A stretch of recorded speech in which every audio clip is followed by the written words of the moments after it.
That shouldn't be a problem if you notice immediately. That's what I experience. That's what I've been told. All I have is my experience, and then I'm looking and I'm figuring out how to guard myself against the issues. Do your best to be aware, and the more you train yourself, the easier it's going to be. It doesn't happen overnight. It's a matter of installing a new habit. But it's your duty and responsibility to install the habit so you can move forward. The ability to see subtlety and nuance, because there's all sorts of graduations between the dichotomies: infinite and finite, male versus female, spirit versus matter, three-dimensional physical reality, or other dimensions. Another characteristic of values level 7 that he learns from anywhere, from any values levels, learns from everyone and loves to learn from everywhere. It's a mind that wants to learn. It doesn't matter what or what material. 7 is always learning something and forms new conclusions and connects new dots. A characteristic of the thinking in values level 7, that it draws upon multiple disciplines using analogical thinking, which is the opposite of digital. Digital's black and white. Analog is all the shades of gray in between. The human mind is analog in nature. We're not machines. We're not like machines. We are not digital machines. And we're not digital computers, or the machines that are digital have all the ones and the zeros. That's why they're all digital. The human mind doesn't work that way. The human mind works analogically, meaning he draws information from one context, maps it across into something new to learn. And then he draws other conclusions from other disciplines in order to form a new paradigm of thinking. And that's another characteristic of the values level 7. So virtually, if I was to chunk up out of all my examples and coming back to not getting caught in dichotomies and also handling paradoxes, because it's the same thing. It's a typical character of 7. So it's a normal growth. The process through values level 7, it's a normal growth because of the problem created on the planet as a human race by values levels 2 to 6. It's a normal conclusion and development because in 2, 4, and 6, people have gotten into over denial of self. 3, 5 was over expression of self.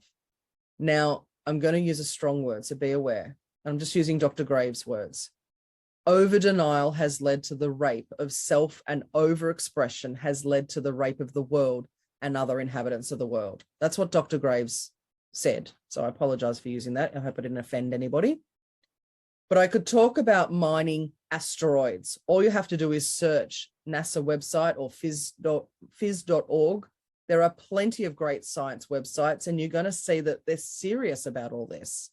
There are laws enacted by the United Nations and also in the United States. And in terms of space and their worlds, in terms of corporations, we can claim the mining of the resources they find on asteroids. Japan landed successfully some probes on a big asteroid, claimed them, and now you can play it on the stock market.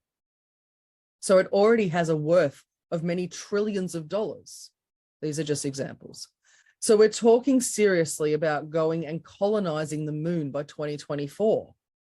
They've postponed the mission to Mars, but I'm talking about space because values level 7 and 8, because they're concerned with humankind moving off the planet into the solar system and beyond. Our role has expanded as civilization. That's why I'm talking about space. I'm a bit interested too. I like this kind of stuff. So you need to pay attention because this is where the action is.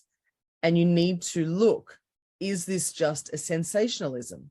Or is there reality behind this piece of news? But if you don't even notice them, then it will just pass you by. I'm not saying it's right or wrong. I'm just bringing it to your attention. So that's a big one, functionality, as I said. And I want to say this again. What's functional is not necessarily pleasant, positive, or nice. So please think this one through for yourself. Let's talk about paradoxes because that's another key element for 7. And here's how it works. 7 feels concerned, but is not compelled to give a solution. Care, but not compelled to care. Help is displayed, but not compelled to help. It's not what others think that counts. It's not the success. It's not the prestige. It's not the power. It's the desire to do. 7 will work crazily like 5, but only in what they're interested in. They will work all day and night just because they're interested in it, not because they have to work 9 to 5, not because they have to make money. They're interested in money because they have to survive. Everyone has to survive. Food is important, right? And so 7 lives in a world of paradoxes. Individual enjoys a good meal, but not compulsory to eat or run around to ensure they have a good meal every time. If it's there, if it's not there, I don't miss it. So 7 requires little compared to values level 5. But here's the deal. You can live in a mansion just as well as you live in an apartment and will be happy in both. 7 knows what power is better than 5. 7's gone through 5. 7 has learned what power is, but doesn't want to waste energy to run around just because of power, because it knows how to create power much better than 5, and also know that power itself is very limited in its usefulness. At the same time, 7 thinking is not afraid to apply power when necessary, and that's again a paradox. Human physiology. A person of values level 7 will have a great time in bed if the opportunity is there. But if not, it's not a big deal. They're not compelled. 7 is free of the compulsions that belong to previous values levels. They are free of the basic fears of survival. They are not afraid of the elements in nature. They're not afraid of the predatory men and the dog-eat-dog world.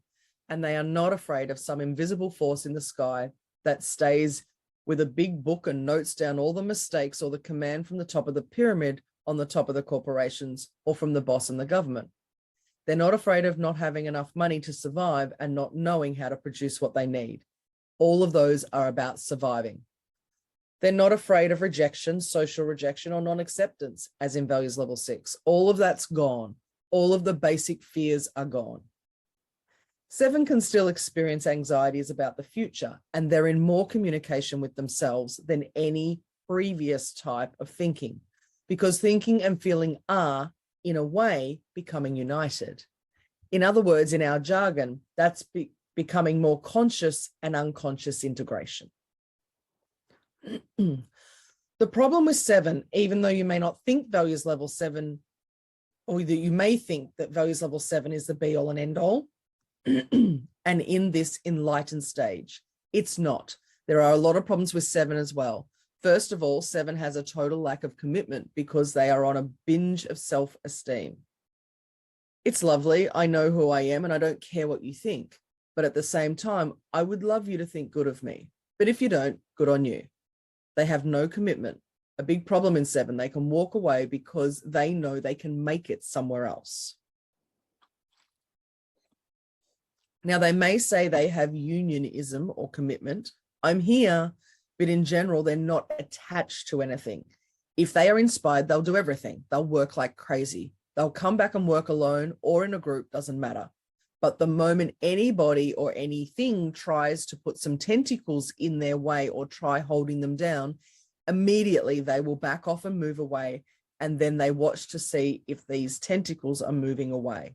If 7 doesn't get what they need in terms of their freedom, even though they work like crazy and produce more results, they would take what they need and they'll retire somewhere else so they get the space for themselves.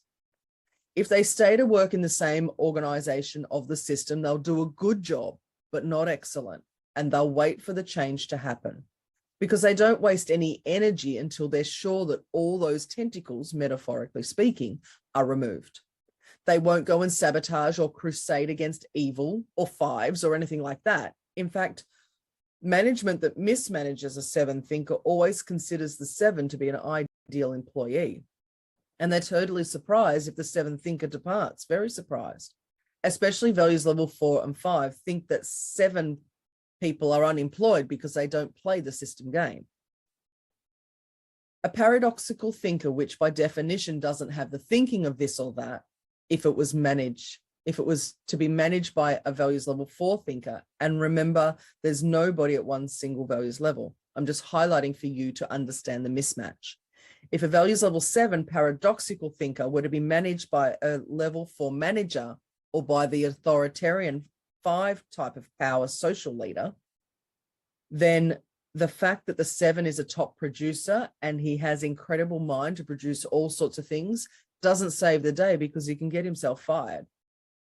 He says, but I worked last night until 3 and look what I created. I'm tired. I'm not going to be at work at 9. And the values level 4 says, nope, everybody comes at 9 and everybody leaves at 5. That's the rule. 7 goes, no. And 4 goes, well, why did you stay here till 3? It's not allowed. Everybody has to go home at 5. That's the rules. So creative talent is lost because 7 retreats. The lower levels can look at the values and beliefs associated with values level thinking and catalog them as immoral, because a lower level cannot understand a higher level. So remember, 4 looks at 7 and thinks he's a 3, because the last experience of an expressive values level before 4 was 3. 5 wants to be a 7. You have a lot of 7 wannabes, but they do 5 with 7 inside the 5, which is a smoother and a little bit nicer version of 5. So if you ask me what values you should have in your business or private small business, you've got to have some 5, because this is the world of business and you need to have 5s. It's not a matter of liking or dislike. It's about the environment. So you've got to have 5. You've got to have some competition. You've got to have all the other values belonging. By putting some 7 values inside values level 5, because otherwise people with hardcore values level 5 will just do money for the sake of money. So 5 will look at 7 and think, oh my God, I've got so much more than you do. And 7 goes, good for you. Sometimes 7 have a lot of money as well. They don't necessarily live in poverty. The point is that they can be okay either way, living in a small apartment or a gigantic mansion, and they're finding their way and they're comfortable and they're not compelled to be this way or that way because they've got nothing to prove. 7 will stay with you in a crisis and you can absolutely depend on them. But if you're not in a crisis, they'll work when they want to, how they want to, where they want to, and are free of compulsion. So a society of 7, according to Graves, are great as it is a society free of compulsions and it's free of rigidity. 2, 3, 4, and 5, and 6 are all very rigid to a certain degree, dogmatic. So basic fears are not there anymore. So it has to do with the actions and the thinking of values level 7.